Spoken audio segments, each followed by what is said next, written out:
Hello and welcome to Dialog TVS Plus, and in conjunction with the 2025 Commonwealth ASEAN Summit here in Kuala Lumpur, we're continuing our conversation on collaboration and education and shared prosperity, Cheryl. Yes, Thursday, and today we turn to our focus on one of the region's most valuable assets, which is its people. Now, joining us to talk about its human resources and also to building a resilient and future ready workforce is Nick Chambers, Director of Michael Page Malaysia. Thank you so much, Nick, for joining Pleasure. us.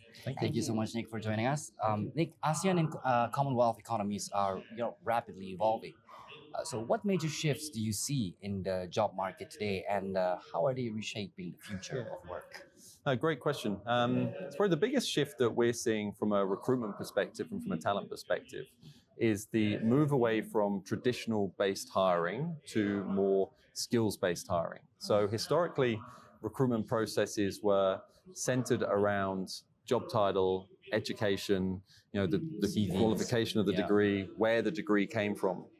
But they're really signals of wealth in some situations, and also signals of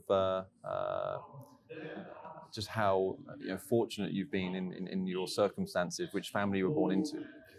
It's not really a signal of skills or suitability for a role.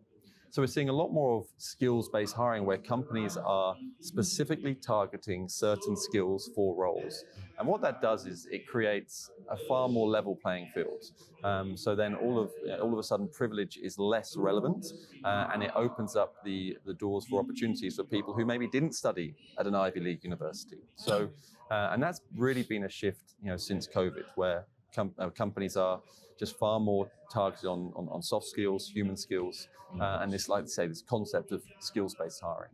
I see. And how do you see? I mean, we often hear about a mismatch between skills and job demands. For example, in Malaysia, if you're an engineer and then you end up opening a business, I mean, this is one of their perception of mismatch. Now, how serious is this gap in the ASEAN region? No, it's a real gap. You only have to look at even taking it all the way back to university students. How many university students graduate and then go on to have a career in the subject in which they studied in, and the percentages are frighteningly low. So that there's certainly a gap in that sense, but there's also situations, certainly post-pandemic, the world of work has changed. The types of jobs in the market has changed, and we are seeing a lot of situations of really skilled engineers, really skilled professionals having to take jobs in sectors or even doing startup themselves or family business in roles where they're no longer utilizing this wealth of experience that they have and they've accumulated over a number of years as well. So, and that's not just a Malaysian trend. We're seeing that right the way through ASEAN as well. So, with this prevalence in the gap in the mismatch, what is companies like Michael Page, which you're the director of, what are they doing to bridge this gap? Yeah, again, it's great question. So part of our role is to try and provide an education piece both to our candidates, but also to our clients. The education piece to the clients is far slower. They have been, especially if you're in a big MNCs, these organizations can be quite rigid, can be quite slow moving. They're probably not as agile as the likes of Grab or Touch and Go. And they're far more slow moving. So the education piece around how the world of work has changed has been a lot slower. So we also have to spend a lot of time just reskilling candidates, and just especially the junior candidates who may not have as much confidence. They've entered the workplace online during the pandemic.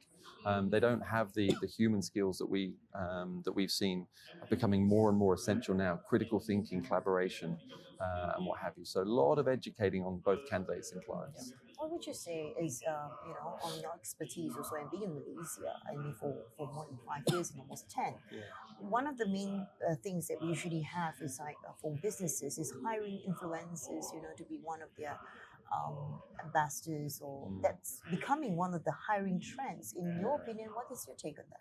On hiring influencers? Yes, or someone with a lot of social media engagement. Yeah. I'm not a huge fan, if I'm honest with you. Maybe that's a little bit of an older school, thought process.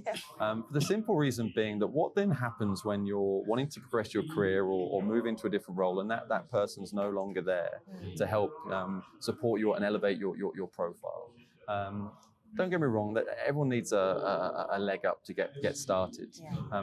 But I believe that if you're able to develop that skill set within, it's far more sustainable for the long run, that when you come to change jobs or you come for that promotion, or then you get given your first project in that opportunity, you're able to stand on your own 2 feet and actually deliver those outcomes that are expected of you, and not just have a seat at the table because a family member knew someone. So I personally just think if you want to really go far, you need to develop those skills internally. Yeah. So along those lines, in your experience working across the industry, what are employers now prioritizing when it comes to hiring and retaining top talent? Yeah. Well, two very different things: hiring and retaining. Retaining talent's incredibly challenging in Malaysia. I think we were talking at the start. Unemployment rate in Malaysia is 3%. I mean, that is incredibly low. Many countries would be envious having an unemployment rate that low. And there are a lot of sort of new market entrants coming into Malaysia. A lot of FDI. We've seen that with data centers and what have you. The global business services, shared services sector, semicon, engineering, Penang. A lot of new market entrants coming in, and they're all after the same talent. So retaining your talent is a real struggle. In terms of attracting talent, the big shift is soft skills hiring. So really, what got you a job in the 90s and early 2000s really was what was written on a resume. The resume now gets you an opportunity to have an interview, but what gets you the opportunity to work for that company is how you're able to come across in those interviews, and that really is your ability to engage, interact, communicate, to sit and give real life examples around where you've been able to show resilience or critical thinking. So yes, soft skills hiring is the biggest trend that we've seen in the last 3 to 5 years. So that's the X factor. Yeah, absolutely. Soft skills. And then earlier also, in your panel, we also heard your panel session earlier. There was a delegate asked on what is more important, certification or qualification? Yeah, and it was a really good question. I think it was relating it to coming out of university and what you'd learned and having that qualification. Both are equally important. When you first come out of university, you've got to give employers confidence that you can come into an organization, worked hard, and what a degree shows is that you spent 3 years really committed to a subject, to 3 years of really hard learning. Once you get that first opportunity, I probably don't use a huge amount of what I learned at university in my current job now, if I'm honest with you, not from an academic or a qualification perspective.